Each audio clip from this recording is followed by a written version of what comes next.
Dito sa Papa Dudut Stories, ikaw ay hindi nag-iisa.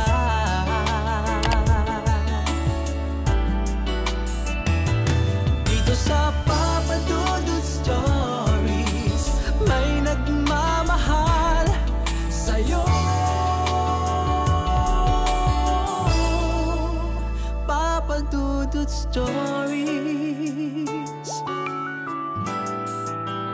Papa Dudut Stories. Sa lahat po ng mga nakatutok ngayon, huwag pong kalimutan mag-like, mag-share at mag-subscribe. Maraming salamat po sa inyong lahat.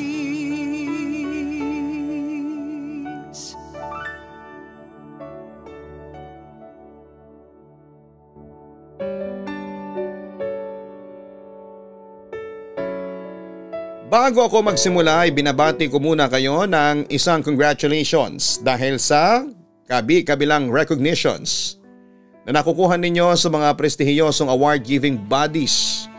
Magaganda rin ang feedback ang natatanggap ninyo sa inyong mga vlogs. Kasi bukod sa entertaining at exciting ay kapupulutan din po ng ginintuang aral. Anyway, isang magandang gabi sa inyong lahat. Ako po si Ragnar Jethro Goodmonson. Isang half Filipino, half Icelandic, second year law student at kasalukuyang nakatira sa Project 6, Quezon City. I also work as a home-based writer and editor ng isang kilalang publishing house ng mga pocketbooks dito sa Quezon City. Papa Dudut, marami akong gustong ikwento sa inyo. Pero may nag-udyok sa akin na mga kaibigan ko na yung horror experience ko raw ang ikwento ko sa inyo. Matagal na kasi silang subscriber ng vlog mo at gustong gusto nila yung horror stories na tinatampok mo. Kaya ayun, horror nga ang ikukwento ko sa inyo. Eto Papa Dudut, totoong nangyari talaga ito sa akin. Walang bawas, walang dagdag. Maski ako hanggang ngayon ay hindi makapaniwala na nangyari ito sa akin. Para kasing nasa eksena ako ng isang horror movie noon. Nagsimula ito noong ginabi ako ng uwi noong college dahil sa isang group activity. Dumaan muna ako sa isang convenience store. Natatandaan ko pa nga. Umorder pa ako noon ng 2 ready to eat na sisig, isang hotdog sandwich at isang nagyayelong soft drink. Ganon ako kadaming kumain although hindi ako tumataba. Kaya daw kasi ganon ay mabilis daw ang metabolism ko. Anyway, doon ako pumwesto sa mesang ang katapat ay salamin kaya habang kumakain ako ay kitang-kita ko ang labas. May mga tao pa akong nakikita dahil katabi noon ay ang sakayan ng mga tricycle. Siyempre kain lang ako ng kain. Mamayang kaunti ay merong tumabi sa akin na 2 babaeng kikay. Natatandaan ko ang lakas ng kwentuhan nila habang kumakain ng ready to eat na pasta at iced tea. Pero deadma lang din ako sa kanila at nagpatuloy ako sa pagkain.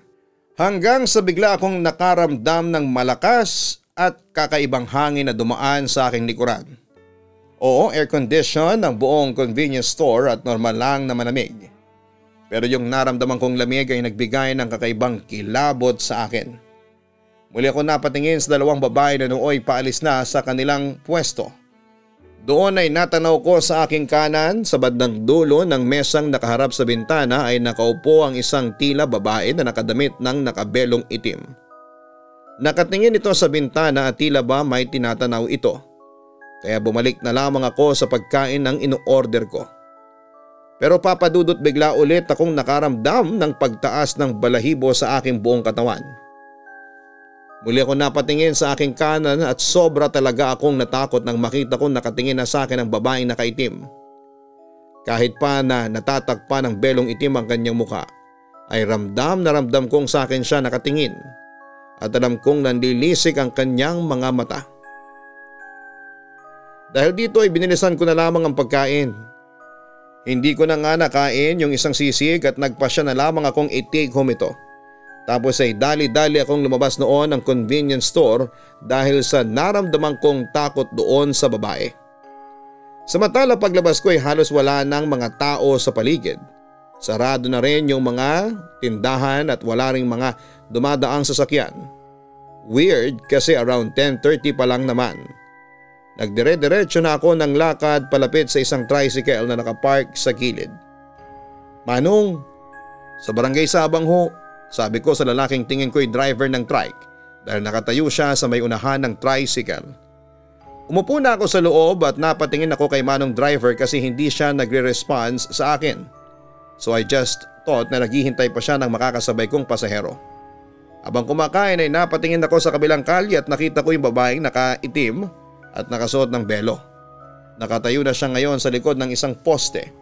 Nakikita ko pa rin siya dahil hindi naman sapat ang lapad ng poste na yon para itago ang isang tao.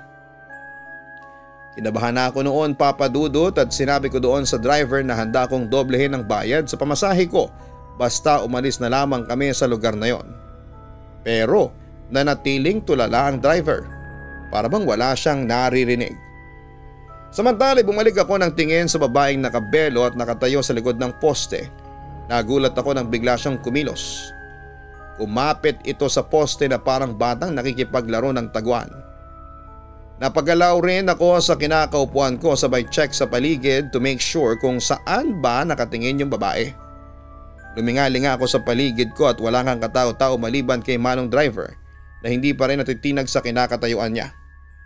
Binalik ko ang tingin ko doon sa babae at halos mabitawan ko ng hawak kong take out sisig nang makita kong wala na doon sa likod ng poste yung babae.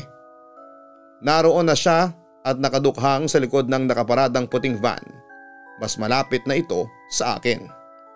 Kabang-kaba ako kasi sa direksyon ko siya nakatingin at pasilip-silip na para bang bata. Manong! Manong, tara na ho! Medyo natataranta na ako at the time pero hindi ko inalis yung mata ko doon sa lalaki. Manong, nakikita niyo po ba yung babae doon sa likod ng van? Tanong ko tapos ay hindi ko na mapigilang ilipat yung tingin ko kay Manong driver. Tinignan ko siya mula sa salaming bintana ng tricycle. Nakatulala si Manong sa isang direksyon tapos ay kitang-kita ko nang pumihit sa akin ang kanyang mga mata na hindi lumilingon sa direksyon ko ang kanyang ulo. Tinignan niya lang ako at dahan-dahang lumipat ang mga titig niya sa isang direksyon.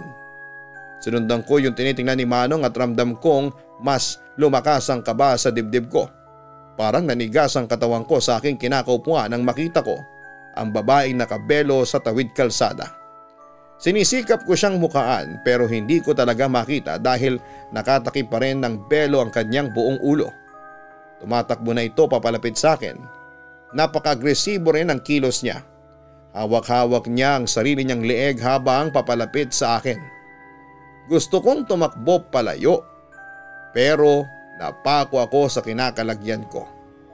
Nang biglang may mabigat na kamay ang yumugyog sa balikat ko. Iho, ano nangyayari sa iyo? At sa isang iglap ay naglaho sa paningin ko ang lalaki. Mabilis akong lumingalinga sa paligid at ni anino nito ay hindi ko na nakita. Takang-taka ako nang biglang magsulputan ng mga tao at iba pang sasakyan sa kalsada. Umingay na rin ang kanina'y walang lamang kalsada. Tumingin ako sa lalaking yumugyog sa akin at hindi siya yung inakala kong driver kanina. Nakauwi naman ako ng ligtas kahit sobra akong binabagabag ng mga nangyari. Bago pa man ako tuluyang iwanan ng sinasakyang kong tricycle ay mas nangilabot ako sa sinabi ng driver. Iho, bago ka pumasok ng kwarto mo ay hubarin mo kaagad yung suot mo.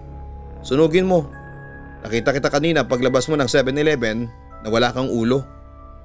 Nagulat naman ako sa aking mga narinig. Ganun po ba? Basta huwag mong kakalimutan ang billing ko. Kasi kapag hindi mo ginawa yon, kukunin ka ni kamatayan.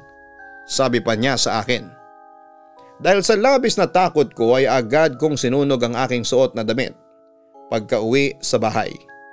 Ni ultimong mga underwear, medyas, sinturon ay sinama ko din sa mga sinilaban. Nagtaka nga sa akin ang mama ko bakit ko raw ginawa yon. Doon ay ikinuwento ko sa kanya ang na-experience ko. Kaya sinabi sa akin ni mama na gumising daw ako ng maaga bukas alas 5 ng umaga para sabay kaming dumalo sa morning mass na nagsisimula tuwing alas 6 ng umaga. Pumayag naman ako kahit nabibihira lamang ako magsimba ng mga panahong yon. Papadudot ang buong akala ko ay doon na matatapos ang kababalaghan ng mga naranasan ko. Pero nagkamali ako. Dahil simula lang pala yon ang mas matinding bangungot para sa akin. Since college student pa ako noon, best friend namin ang convenience store dahil ang university namin ay napapalibutan ng mga fast food and restaurants na hindi masyadong afford ng mga estudyante. At dahil malapit ang bahay namin sa pinapasukan kong eskwelahan ay madalas umuwi pa ako para lang kumain ng lunch.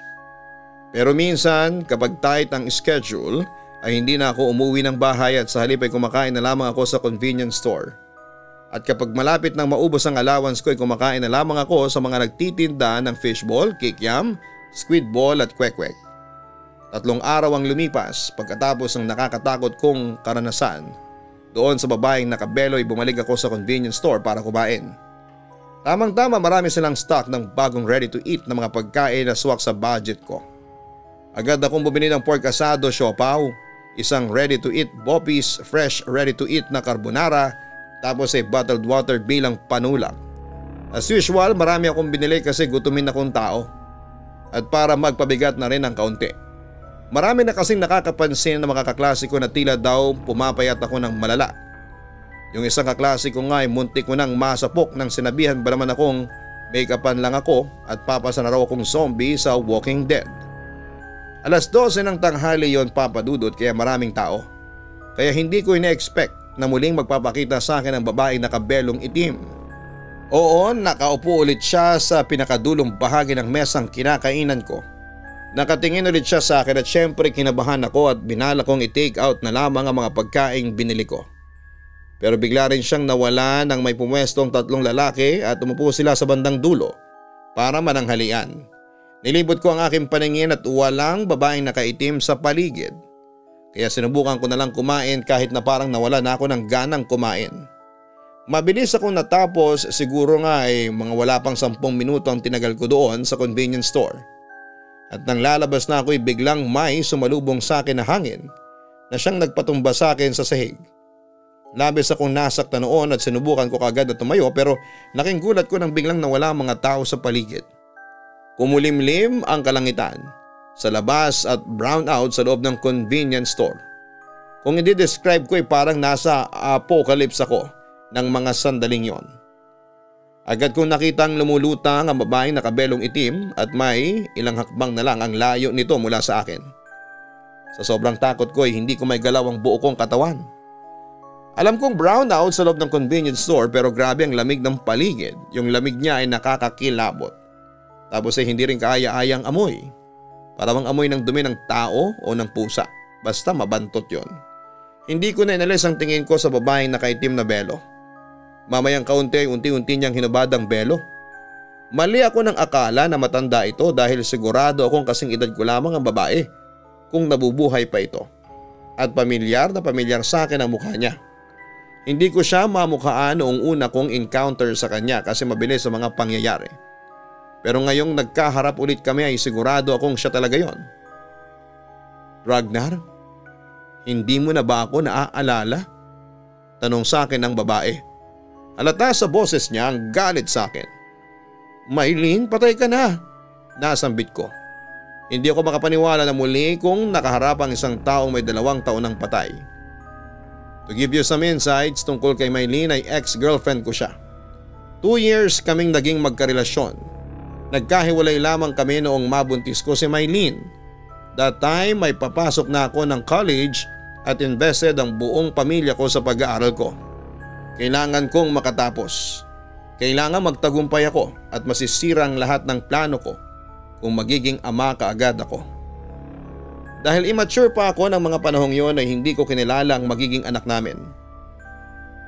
Tumakas ako sa responsibilidad. Hindi yung tinanggap ni Maylene at ininsist niya noon na panagutan ko siya. Pero sa huli nanaig ang pangarap ko kaysa sa pag-ibig kaya nakipag-break ako sa kanya. At inutusan ko pa siya na ipalaglag ang ipinagbubuntis niya dahil parehong hindi pa kami handa ng mga panahong yon. Ang hindi ko alam ay sumunod pala si Maylene sa mga sinabi ko.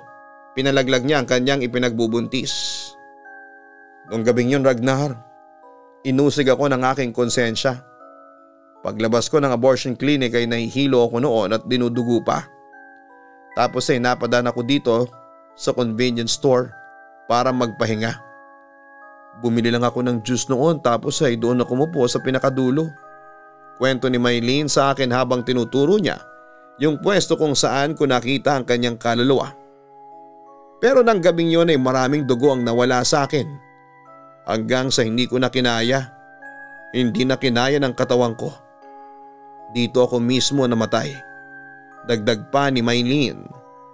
Naiyak ako na may halong pagsisisi habang nakatingin sa multo ng aking ex-girlfriend.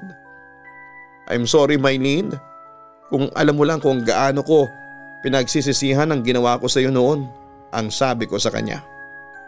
Dapat lang na magsisi ka Ragnar. Hindi ko deserve na magkaganon. Tulad mo ay marami din akong pangarap sa buhay. Pero lahat ng yon ay sinira mo. Lahat ng yon ay winasak mo. Galit na wika ng ex-girlfriend ko sa akin. Pagkatapos noon ay mabilis na lumapit sa akin si Maylene at sinakal niya ako. Nawala na ko noon ang balanse at bumagsak sa may sahig. Mahigpit naman ang pagkakasakal niya sa akin na kahit na anong pagpupumiglas ko ay hindi ko magawa. At kahit nahihirapan na ako magsalita at kinakapos ng hininga ay nagawa ko pang magmakaawa sa kanya. Pakiusap Maylene, maawa ka sa akin, ang sabi ko. Bakit, naawa ka ba sa akin noon? Hindi, kahit sa burol ko ay hindi ka nagpakita. Alam mo, pinagsisisihan ko na ikaw ang minahal ko. Dahil sa mga narinig ko ay napagtanto kong malaki talaga ang galit ni Maylene sa akin. Kaya tinanggap ko na lamang kung ano ang sasapitin ko ng mga sandaling yon. Pero Papa Dudut, mamayang kaunti binitawan ni Maylene ang leg ko. Malitong nagawa ko. Malito. Paulit-ulit niyang sinasabi habang umiiyak. Ako naman ay biglang naghabol ng hininga. Pero nananatiling nakatitig pa rin kay Maylene ang mga sandaling yon. Hindi kita kayang patayin Ragnar. Kasi hindi ako masamang katulad mo. Iyon ang huling katagang binitawan ng ex-girlfriend ko bago siya tuluyang naglaho sa aking harapan. At ilang saglit lang ay isang nakakasilaw na liwanag ang sumalubong sa aking mga mata. Sa pagdilat ko ay agad kong inobserbahan ang paligid. Nasa kwarto ako nakahiga sa kama. At nasa gilid ko ang mga magulang ko at kapatid ko. Papa Dudut, nagising ako at nagkamalay muli doon sa ospital. Salamat sa Panginoon at nagkamalay ka na, wika ni Mama sa akin na umiiyak. Pagkatapos ay niyakap niya ako. Anak, akala namin mamamatay ka na, dagdag pa niya. Naguguluhan naman akong nagsalita. Paano ko napunta dito? Tanong ko. Ang bunsong kapatid kong babae na si Greta ang sumagot sa aking tanong. May mga nakausap kaming witness doon sa convenience store. Habang palabas ka na ng store ay bigla ka na lang natumba at nawala ng malay. Tapos nangisay ka pa. Sobrang nataranta yung mga staff ng convenience store kaya agad silang tumawag ng ambulansya para dalhin ka dito sa ospital. Aniya. Alam nyo, doon pala sa store na yun namatay si Maylene. Sabi ko sa kanila habang umiiyak.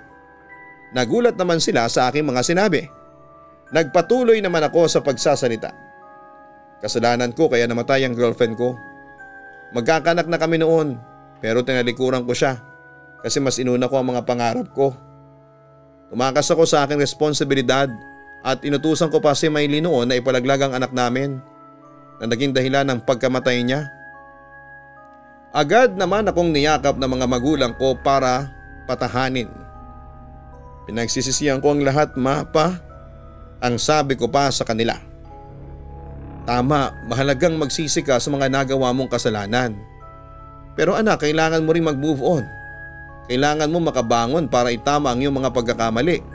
Ang sabi ni Mama sa akin. Papa Dudut, sa tulong ng pamilya ko ay nakabangon din naman kaagad ako. Samantalay alam kong hindi ko na maitatama pa ang mga naging pagkakamali ko kay Maylene dahil wala na siya. Pero bumawi na lamang ako sa pamamagitan ng pagdarasal sa kaluluwa nila ng anak namin. Sinubukan ko rin makipag-reconcile sa naiwang pamilya ni Maylene at nagkapatawaran. At nagkaroon rin ako ng pagkakataon na madalaw ang puntod niya sa unang pagkakataon. Papa Dudut, sa buhay natin ay hindi talaga maiiwasan na magkamali tayo ng mga desisyon sa buhay. May mga pagkakataong nakakatapak tayo ng tao. At may naagrabyado dahil sa ginawa nating desisyon. Kapag nalaman mo agad na mali ang inyong desisyon, subukan mong itama agad-agad hanggat hindi pa huli ang lahat. Huwag kang maging makasarili at pahalagaan mo ang iyong mga mahal sa buhay. Yan ang mga natutunan ko sa aking buhay at sa ngayon, second year law student na ako and so far ay maganda naman ang takbo ng aking pag-aaral. At hanggang ngayon ay hindi ko pa rin nakakalimutan si Maylene at ang anak namin. Palagi ko pa rin silang ipinagdarasal na sana'y matahimik na ang kanilang kaluluwa sa piling ng Panginoon.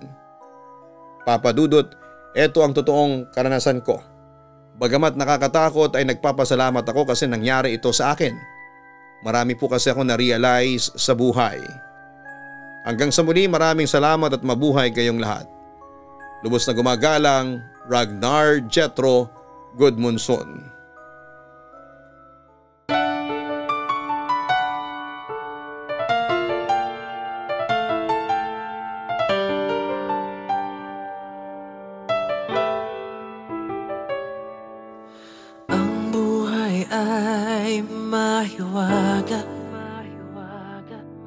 Laging may lungkot at saya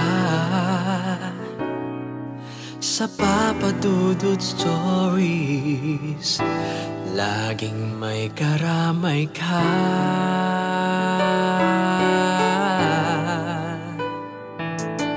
Mga problemang kay bigat, dito ay pakikinggan ka. Sa Papa Dudut Stories, kami ay iyong kasama. Dito sa Papa Dudut Stories, ikaw ay hindi nag-iisa.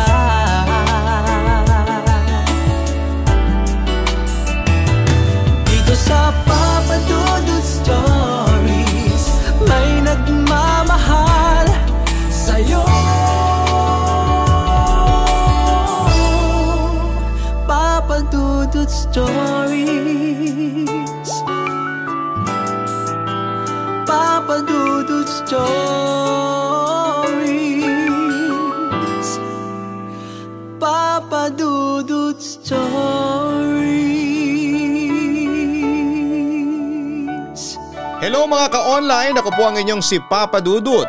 Huwag kalimutan na mag-like, mag-share at mag-subscribe. Pindutin ang notification bell para mas maraming video ang mapanood ninyo. Maraming salamat po sa inyong walang sawang pagtitiwala.